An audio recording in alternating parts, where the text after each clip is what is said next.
Visiter la cathédrale de Reims quand on est non-voyant ou malvoyant, eh bien c'est possible grâce à l'association Le Regard au bout des doigts. Elle organise 2 visites en audiodescription aujourd'hui et mercredi prochain. Céline Lang, Xavier Kless. Tu tiens la rampe à droite et tu suis. 250 marches pour accéder à mi-hauteur de la tour nord de Notre-Dame de Reims. L'ascension est physique pour n'importe quel visiteur. Elle peut devenir périlleuse quand on est mal ou non-voyant. Donc là, il y a 3 marches à descendre.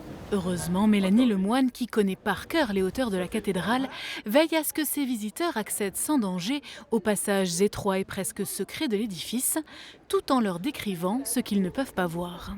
On n'est pas à ciel ouvert. Au-dessus de nos têtes, il y a encore la moitié de la hauteur de la tour nord. Et l'audio, c'est fondamental pour nous. Vous avez les explications, vous avez les volumes, les tailles.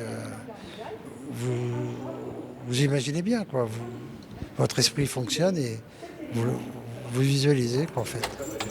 Solliciter l'imagination par les mots, mais solliciter les sens aussi.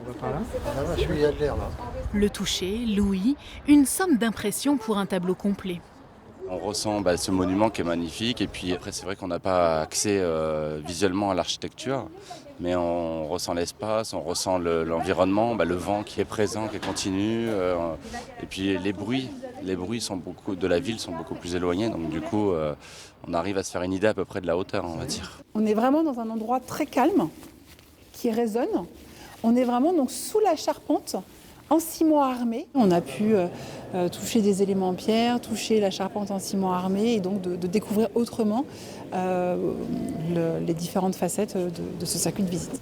Se frotter à la beauté de la cathédrale, pas forcément évident pour ces personnes mal ou non-voyantes. On se dit souvent le patrimoine, c'est pas tout de suite quelque chose qui va intéresser les personnes aveugles ou malvoyantes parce que c'est des grandes bâtisses et le regard ne porte pas forcément haut.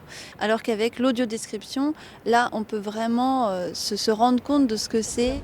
Et à partir du 2 avril, la visite de la cathédrale sera même disponible en audiodescription sur une simple application.